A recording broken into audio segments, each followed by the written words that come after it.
کوئی چیزیں پھونک سے اڑا دے. ادھر ادھر کے بدبخت ملتے ہیں، چار باتیں وہ کہتے ہیں تو شکشبہ میں آ جاتے ہیں. اپنے علماء کے ساتھ ہیں، اپنے علماء سے بات. الحمدللہ ہمارے بے شمار علماء، مشائخ، بزرگ، مدارس، کتابیں، لائبریریاں اور علمی تحقیق، مسائل میں دلائل، تو اپنے علماء کا دامن مضبوطی سے پکڑیں. اللہ کو جو دین اسلام کے صحیح عقائد اللہ تعالیٰ مضبوط سے پکڑنے کی توفیق عطا فرمائے. میں ہمارے اسی دوران ہمارے استاد محترم حضرت علامہ استاد العلماء مفتی غلام نبی فخری صاحب رحمۃ اللہ علیہ کے فرزند ترجمت اور ان کے بعد ان کے جانشین اور ان کے بعد جامعہ حامدیہ رضویہ کے مفیوں حضرت علامہ مولانا نظام نبی صاحب تشریف لے آئے ہیں. میں خوش آمدید کہتا ہوں. اور آج کا ویسے ہمارے جو پروگرام ہوتے تھے، ہر پروگرام میں جب ہمارے مفتی غلام نبی صاحب کی اللہ میرے استاد محترم حیات ہوتے تو ان کی زیر صدارت ہوتا تھا اور پھر انہیں کی یاد میں. اور میں سمجھتا ہوں اپنے استاد محترم کی زیر صدارت رکھ رہے ہیں ہم یہ پروگرام. تو آج کا یہ پروگرام حضرت علامہ مولانا نظام نبی صاحب مفتی دعوت برکات عالیہ کی زیر صدارت ہمارا یہ پروگرام ہے اور قدم رنجہ فرمایا. اور حضرت علامہ مولانا سید سجاد صاحب نقشبندی ہمارے جامعہ حامدیہ رضویہ کے استاد مدرس ہیں، وہ بھی تشریف لے آئے ہیں. میں انہیں بھی خوش آمدید کہتا ہوں. علاقے کے کئی ایسے معززین محترمین تشریف لائے، بڑی خوشی ہو رہی ہے دیکھ کے. میں ان سب کا شکرگزار ہوں ان کے لیے. اب میں بلا تاخیر استاد الخدا حضرت علامہ مولانا قاری محمد اسماعیل سیالوی صاحب دامت برکات عالیہ کی خدمت عالیہ میں گزارش کرتا ہوں کہ اپنے خطاب مستطاب، اپنے ایمان، اپنے بیان سے تمام حاضرین کو آپ مستفید فرمائیں. نعرہ دو سے نعرہ لگائے، نعرہ تکبیر، نعرہ رسالت، نعرہ رسالت. استاد القدرہ حضرت علامہ قاری محمد اسماعیل سیالوی صاحب ولی زندہ آباد. اللہ ایسی ہستیوں کو آباد و شاد رکھے، زندہ رکھے، ہمیشہ دائم رکھے.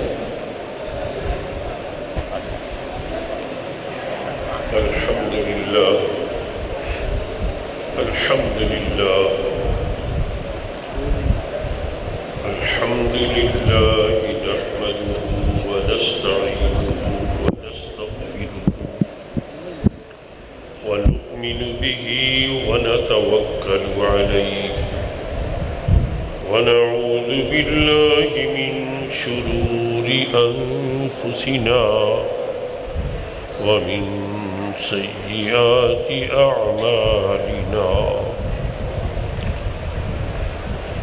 من يهده الله فلا مضل له ومن يضلله فلا هادي له. ونشهد أن لا إله إلا الله وحده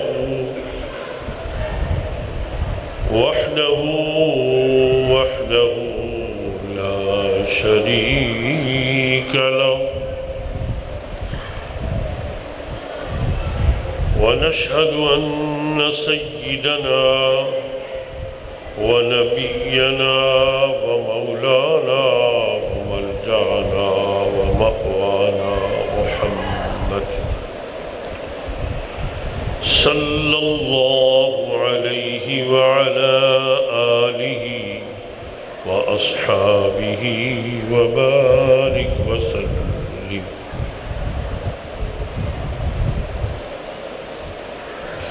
أما بعد فأعوذ بالله من الشيطان الرجيم بسم الله الرحمن الرحيم لقد من الله على المؤمنين إذ بعث فيهم رسولا ثم قال الله تبارك وتعالى في شان حبيبه إن الله وملائكته يصلون على النبي يا أيها الذين آمنوا صلوا عليه وسلموا تسلیما۔ تمام حضرات انتہائی الفت و محبت کے ساتھ صدر بزم کائنات سید العالمین محمد رسول اللہ صلی اللہ علیہ وسلم کی بارگاہ اقدس میں ہدیہ درود و سلام پیش فرمائیں۔ اللہم صلی علی سیدنا محمد وعلی آل سیدنا محمد واصحاب سیدنا محمد بعدد من صلى وصام۔ اللهم صل على سيدنا محمد وعلى آل سيدنا محمد بعدد من قعد وقام۔ اللهم صل على سيدنا محمد وعلى آل سيدنا محمد وأصحاب سيدنا محمد بعدد معلوم لك يا رب صل وسلم دائما أبدا على حبيبك خير الخلق كلهم۔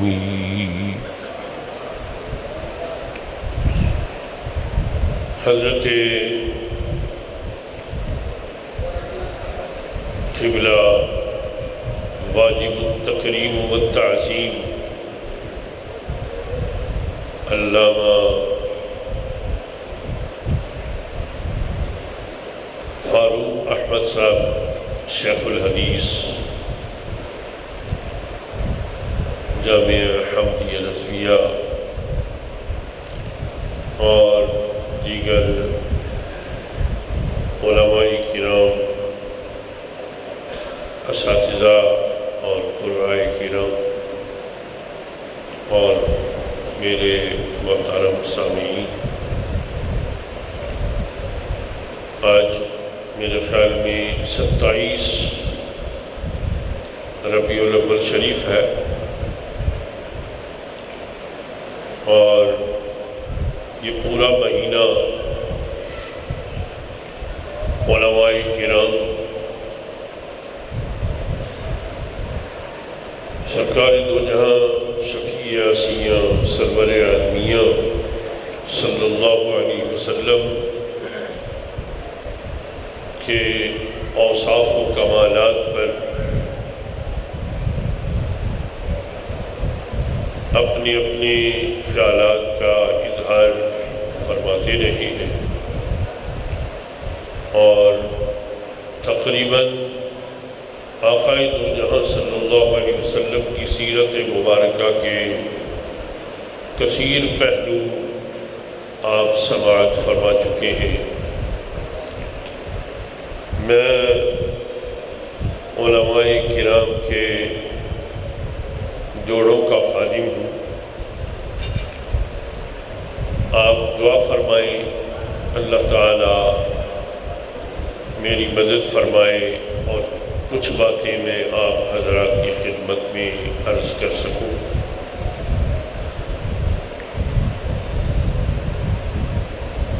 اللہ جل شانہ کے تمام افعال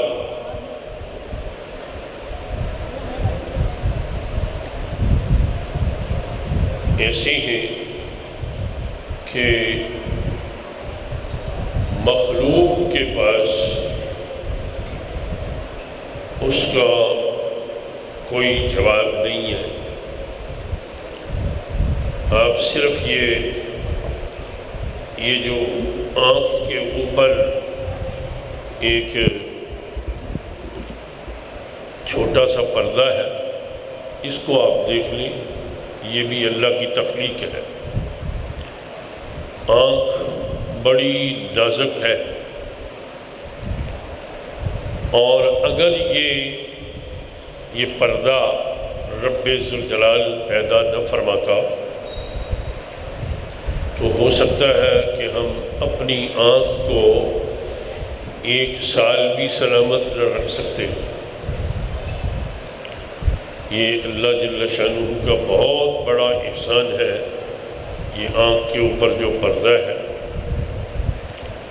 کہ ایک بندہ 100 سال 125 سال بھی زندہ رہتا ہے تو اس کی آنکھ محفوظ ہوتی ہے، جبکہ آنکھ بڑی نازک. اور بہت سے لوگوں کا اس طرف خیال بھی نہیں جاتا کہ بھئی یہ بھی اللہ کا عظیم احسانات میں سے ایک احسان ہے کہ اس نے ہماری آنکھ کے اوپر آنکھ کی حفاظت کے لیے ایک پردہ بنایا. سارے جہان کے ڈاکٹر اطباء مل کر اللہ جل شانہ کی بنائی ہوئی اس آنکھ کا کوئی بدل بنانے پر قادر نہیں ہے. اگر کسی کی خدا داد آنکھ پھٹ جائے تو پوری دنیا کے ڈاکٹر اور اطباء مل کر اسے آنکھ تیار کر کے نہیں دے سکتے.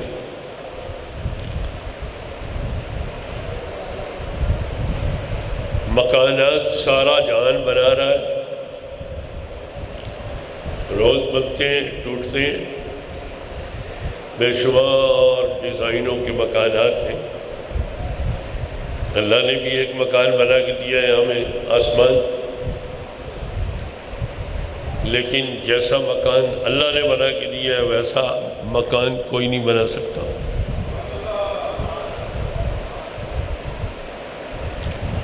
ایک گنبد بنانے کے لیے 30 35 یا 40 فٹ گلائی میں 5 7 یا 10 فٹ 15 فٹ اونچا گنبد بنانے کے لیے آپ تلاش کریں بنانے والے تو شاید سینکڑوں میں سے کوئی ایک آدھ حامی بھرے کہ ہاں میں بنا دیتا ہوں. لیکن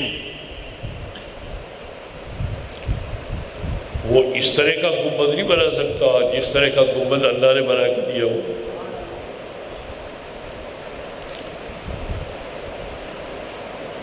مکان سارا جہان بناتا ہے لیکن اس طرح کا مکان کوئی نہیں ہے جس طرح کا مکان اللہ نے بنا کے دیا ہے.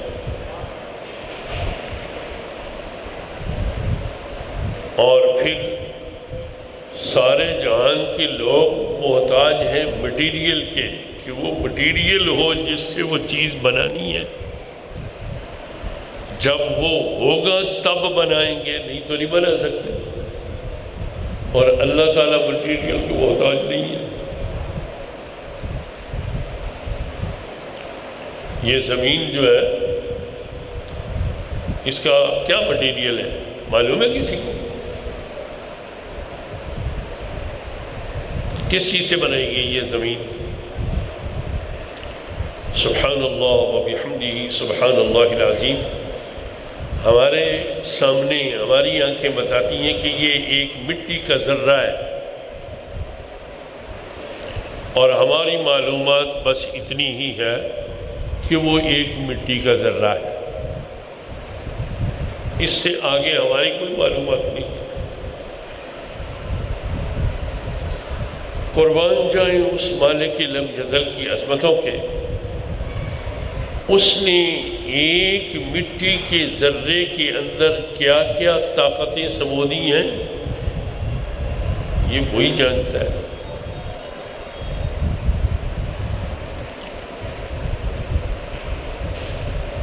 تو اس لیے اللہ کی کوئی نعمت آپ دیکھ لیں، اس کا جہان کے پاس کوئی جواب نہیں ہے، اور پورا جہان اس کا بدل پیش کرنے سے قاصر ہے۔ اور اللہ جل شانہ اپنی ہر نعمت کے اوپر اگر بندوں کو کہے کہ میں نے تمہارے اوپر احسان کیا ہے، یہ مکان میں نے بنا کے دیا ہے، آسمان، اس جیسا کوئی مکان نہیں بنا سکتا، یہ میں نے احسان کیا ہے، تو اس کو حق پہنچتا ہے۔ اب دیکھیں نا، کوئی مکان، کسی کا بنایا ہوا مکان 100 سال رہتا ہے، کسی کا 150 سال، کسی کا 200 سال، کسی کا 400 سال، کسی کا 1000 سال۔ اللہ کا بنایا ہوا مکان کئی لاکھ برس گزر چکے ہیں، آج تک اس میں کوئی کہیں فطور، کوئی کمی، کوئی نقص، کوئی دراڑ پڑی ہے؟ کہیں کوئی خبر کسی نے سنی ہے کہ بھائی آسمان سے آواز آئی ہو کہ بھائی فلاں ملک والے جو ہیں یہ ذرا سائڈ میں ہٹ جائیں، یہاں آسمان کو دراڑ پڑ گئی ہے اور اس کو ٹھیک کرنا ہے؟ تو اللہ کی ہر چیز عقل کو حیران کرنے والی ہے، تو بجا طور پر اللہ کو اس بات کا حق پہنچتا ہے کہ وہ ہر چیز پر یہ کہہ سکتا ہے کہ میں نے یہ چیز تمہیں بنا کے دی ہے، میں نے تمہارے اوپر احسان کیا ہے۔ لیکن زمین بنا کے دی ہے، اس کے احسان کا کوئی تذکرہ قرآن میں نہیں ہے۔ آسمان بنا کے دیا ہے، اس کے احسان کا تذکرہ آسمان میں نہیں ہے، قرآن میں نہیں ہے، علی ھذا القیاس۔ لیکن جب رسول اکرم شفیع معظم صلی اللہ علیہ وسلم کی ذات ہمیں عطا فرمائی ہے، تب اللہ نے فرمایا لقد من اللہ علی المؤمنین اذ بعث فیہم رسولا۔ اس کی ہر چیز بڑی قیمتی ہے، اس کی کسی چیز کا کوئی جواب نہیں ہے کائنات کے اندر، اس کا بدل کوئی نہیں بنا سکتا۔ اس لیے ہر چیز پر اگر اللہ احسان جتائے تو اسے حق ہے۔ لیکن اللہ نے کسی چیز پر احسان نہیں جتایا۔ اگر احسان جتایا ہے تو خالق کائنات نے محمد رسول اللہ صلی اللہ علیہ وسلم کو عطا فرما کر فرمایا ہے کہ میں نے تمہارے اوپر احسان کیا۔ اس سے یہ پتہ چلتا ہے، اس سے یہ سمجھ آتی ہے کہ اگرچہ اللہ کی ہر نعمت انمول ہے، مگر رسول اکرم صلی اللہ علیہ وسلم کی ذات شاہکار الوہیت ہے۔ بات کی سمجھ آ رہی ہے آپ کو؟ شاہکار الوہیت ہے، اور علامہ اقبال نے بڑی اچھی بات کہی. وہ فرماتے ہیں کہ نسخہ کونین را دیباچہ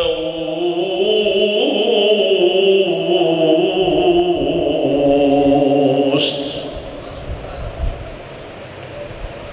جملہ عالم بندگانو خواجہ اوست. بڑی اچھی بات کہی ہے. فرماتے ہیں کہ یہ پوری کائنات ایک کتاب ہے، اس کتاب کا پیش لفظ اور اس کتاب کا دیباچہ اور اس پوری کتاب کا نچوڑ اور لب لباب سرکار کی ذات ہے.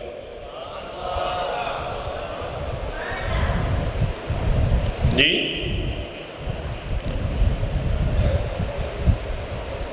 یہ بات علامہ اقبال نے کہی کہ پوری کائنات ایک کتاب ہے اور اس کتاب کا نچوڑ اور لب لباب اور دیباچہ رسول اللہ کی ذات ہے. تو اس لیے یہ بات ٹھیک نہیں ہے، میں اس سے اتفاق نہیں کرتا کہ ہم ربیع الاول آئے تو رسول اللہ کے چرچے کرنے شروع کریں، بلکہ حضور کی ذات اتنی گرامی تر ہے، اتنی گراں مایہ ہے کہ وہ شاہکار الوہیت ہے، اور اس پر تو سدا بندے کو گیت گاتے رہنا چاہیے. سوال بات، صحابہ کرام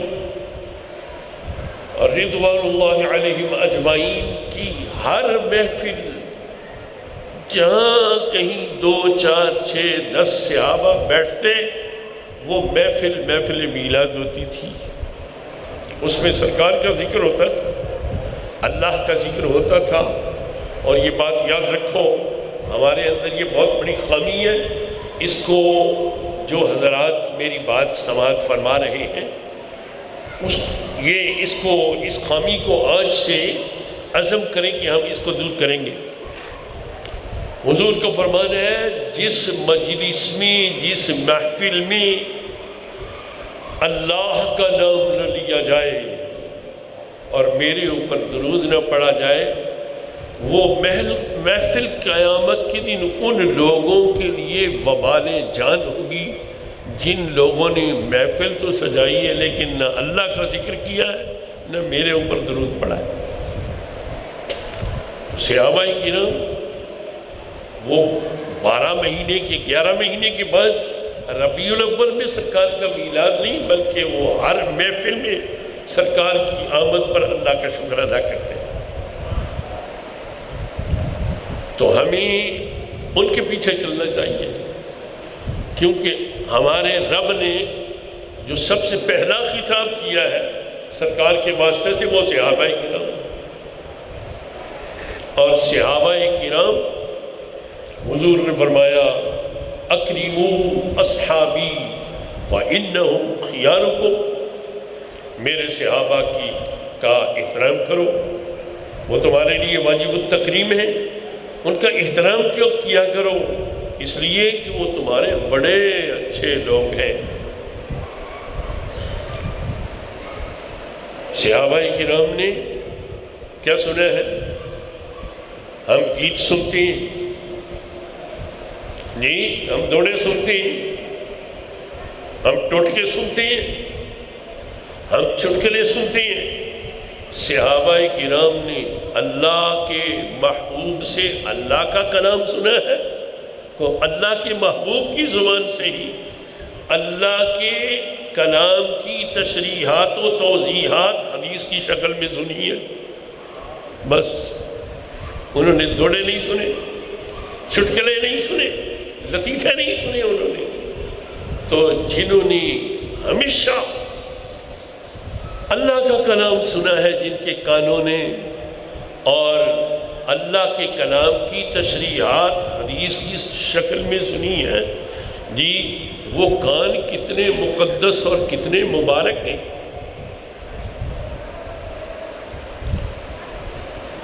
تو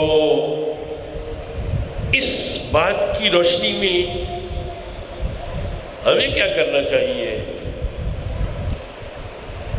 کیا ہمیں دوڑے سننے چاہیے، چٹکلے سننے چاہیے، لطیفے سننے چاہیے؟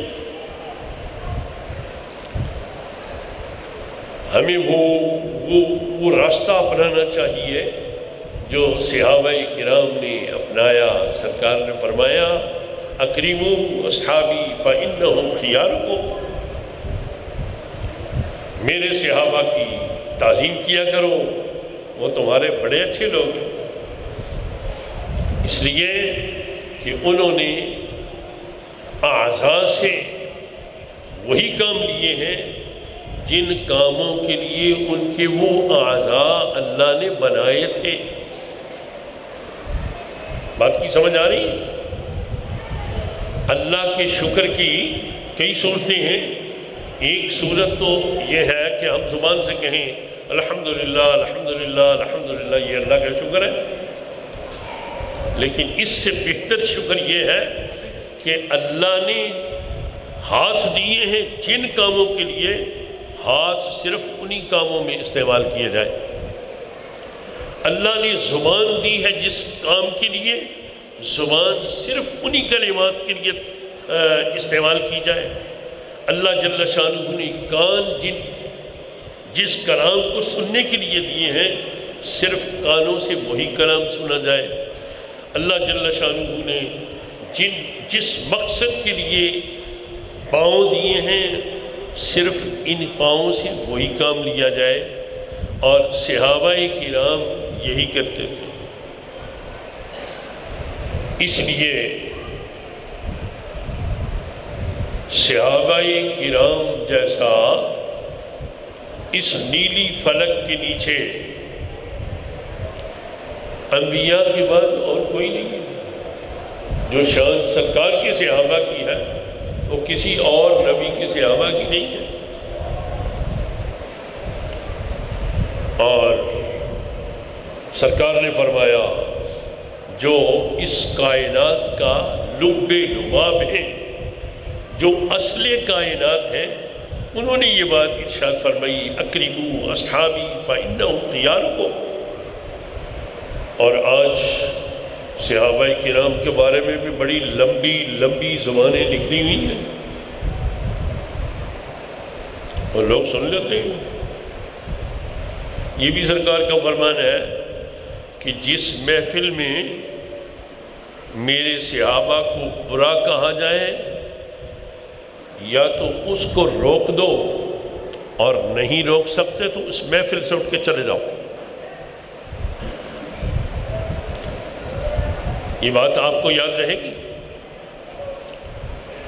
تو سرکار دو جہاں شفیع آسیہ سرور عالمیہ صلی اللہ علیہ وسلم نے ارشاد فرمایا کہ جو میں لے کے آیا ہوں، اگر تم اس پر عمل کر لو تو تم آسمانوں سے بھی تمہارا مرتبہ اور مقام جو ہے وہ بلند ہو جائے۔ اور یہ بات سرکار نے ارشاد فرمائی ہے، اس کو دیکھنا ہو کہ کیا واقعی ایسا ہے، تو صحابہ کرام کی زندگی کو آپ دیکھ لیں۔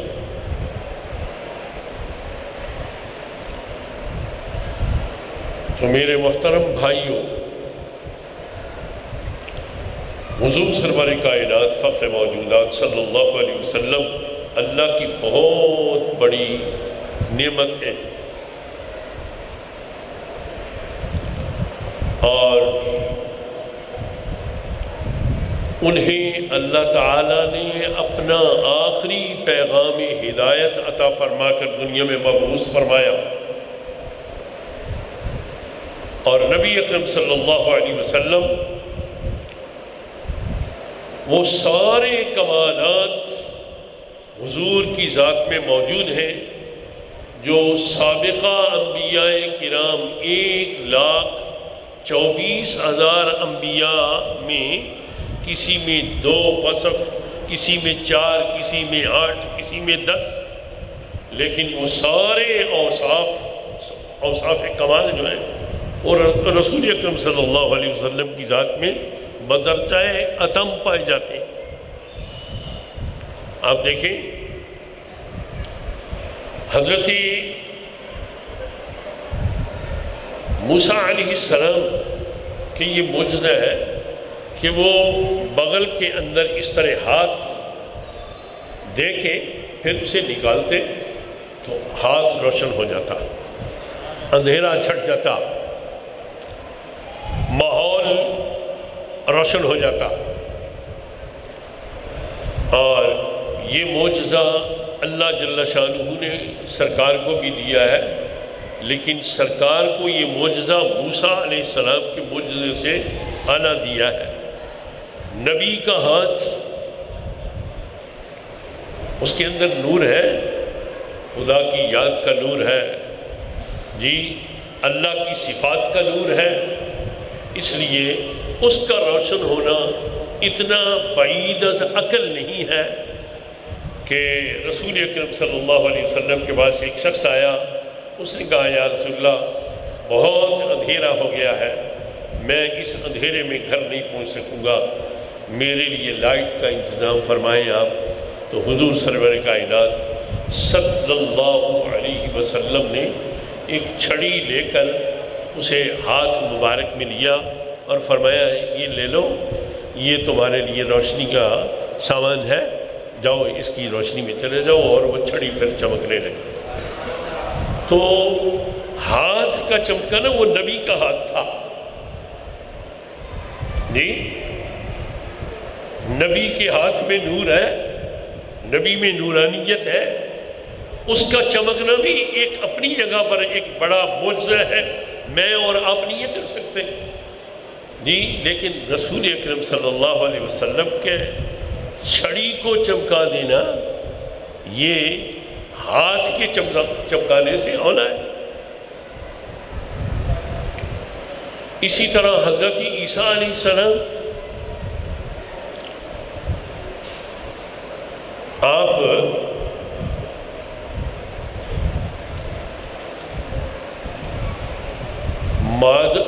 مرے ہوئے بندوں کو ہاتھ پھیرتے وہ زندہ ہو جاتے، ٹھوکر مارتے وہ زندہ ہو جاتے۔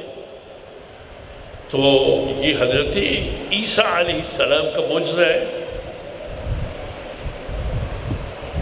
اور حضرت عیسیٰ علیہ السلام اس مردے کو زندہ کرتے جس میں زندہ ہونے کی صفت موجود ہے۔ وہ مرنے سے پہلے زندہ تھا یا نہیں؟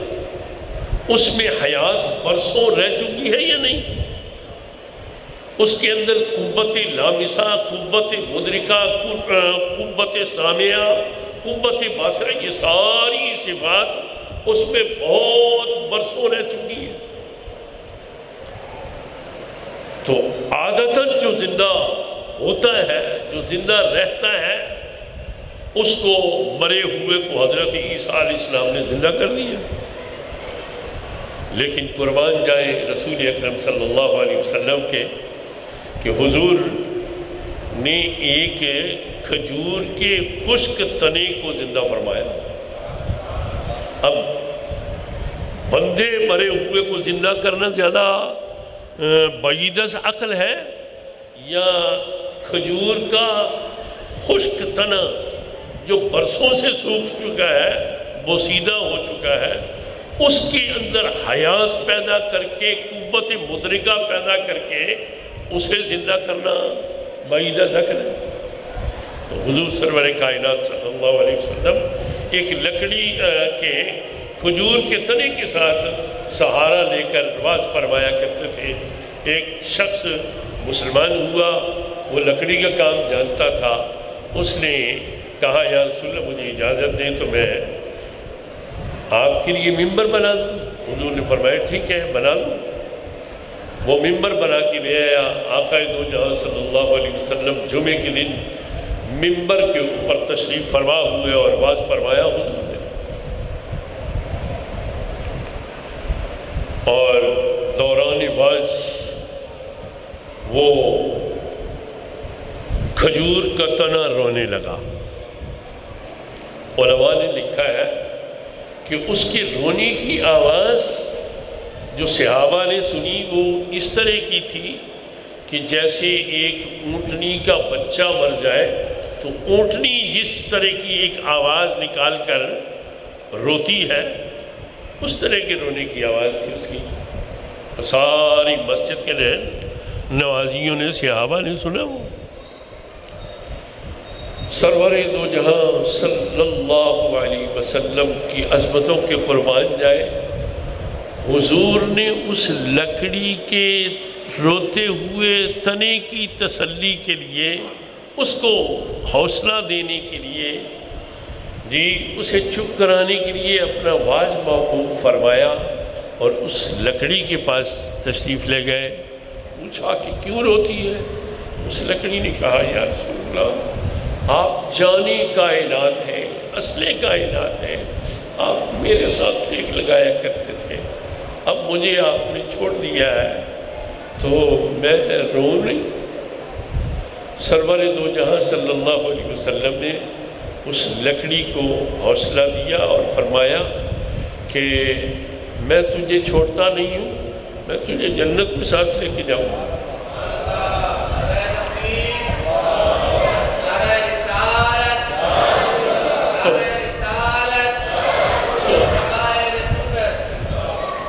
میرے گرامی قدر بھائیوں، حضور سرور دو جہاں صلی اللہ علیہ وسلم ایک لکڑی کے تنے کی حوصلہ افزائی فرمائیں، اس کو تسلی دیں، اس کے ساتھ شفقت فرمائیں۔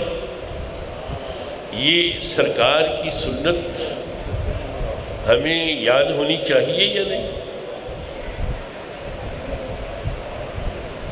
اور آج کتنے لوگ ہیں جن کو یہ آقا دو جہاں صلی اللہ علیہ وسلم کہ یہ اوصاف یاد ہے؟ تو بہرحال نبی اکرم صلی اللہ علیہ وسلم کا میلاد منانا چاہیے۔ جن حضرات کو ابھی تک برسوں بیت گئے ہیں اور بڑی دفعہ وہ قرآن پڑھ چکے ہیں، انہیں ثبوت نہیں ملا میلاد کا، ان سے جا کے کہہ دو کہ رسول اللہ کا میلاد منانا بڑا ہی ضروری ہے، اس لیے کہ رسول اللہ کا میلاد منانا شرک کے دروازے کو بند کرتا ہے۔ رسول اللہ کا میلاد منانا شرک کے دروازے کو بند کرتا ہے کہ بھائی اللہ کی ذات تو وہ ہے جس کی شان یہ ہے لم یلد ولم یولد، اور یہ رسول ہے، یہ بندہ ہے جس کے پیدائش کے دن کو، جس کے جنم کے دن کو ہم منا رہے ہیں، یہ بندہ ہے۔ بات کی سمجھ آ رہی ہے؟